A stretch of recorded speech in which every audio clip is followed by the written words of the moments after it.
My favorite, my latest story about Hazel Scott, who you just mentioned, right here in Long Beach, I was intersecting with the Long Beach Symphony. And we began to talk about, piano concertos and whatnot. And when I showed Kelly Ruggiero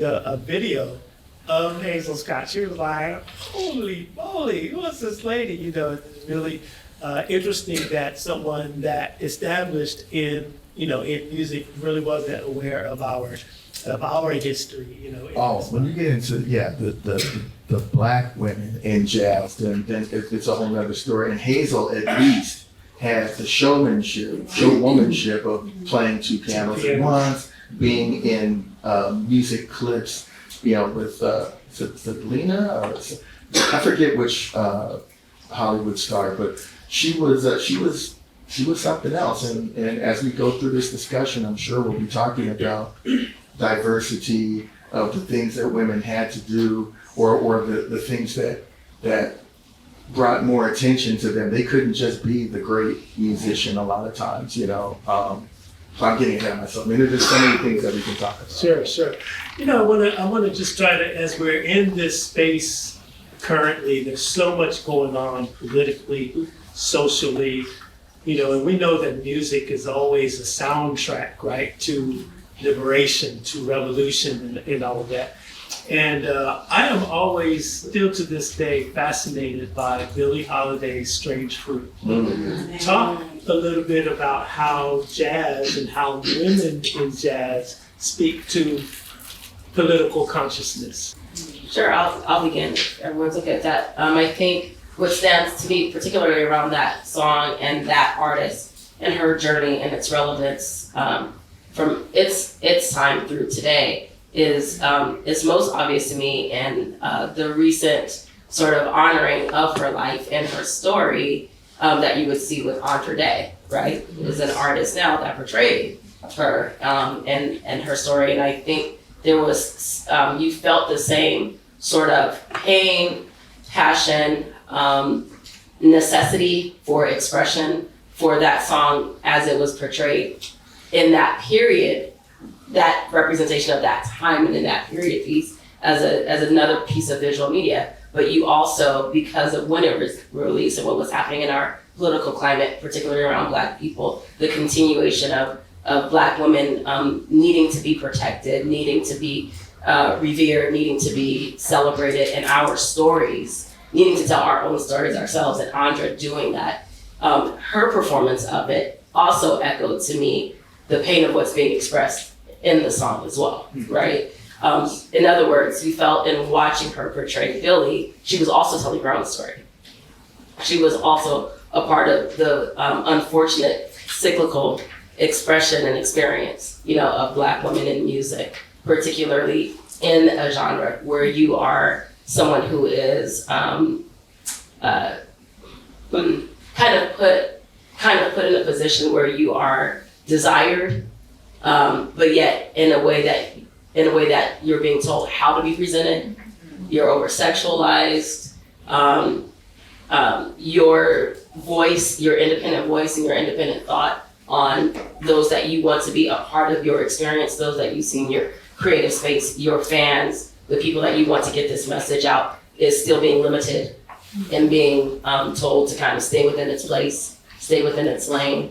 And knowing Andra Day personally, knowing her story, even as an artist herself, portraying an artist she loves, I think that was cathartic for her to have that role. And I think it brought that message forward because you had someone so relevant and current telling the same story again and again, So I think that's what resonated with me, particularly around the message of Strange Fruit. And just at that time, I think it was also encouragement for Black women, period, but particularly Black women in music, to continue to be their own voice, whether it's something people agree with or not.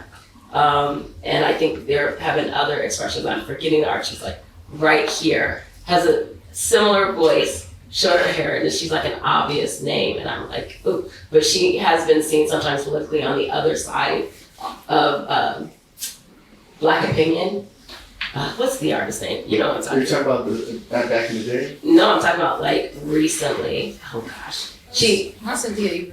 no, I'm thinking of, she actually performed at the last inauguration of Trump.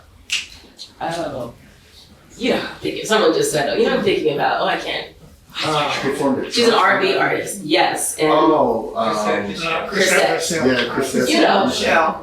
regardless of the position that you stand on it, Chrisette is an artist, is a Black woman who made a choice that wasn't celebrated, that wasn't accepted, that she kind of got burned for, but that makes you question, like, why was she in that position that she had to make that choice? I think it's just reflective in the journey of being able to be an artist, to be of unpopular opinion.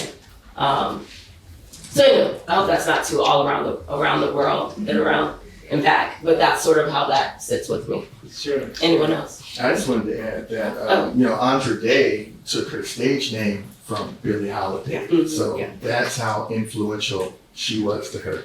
And Strange Fruit, there's only one other song that I'll mention in a sec, but I mean, I don't think there is any other song that is more powerful from a Black female jazz or just singer, songwriter, period.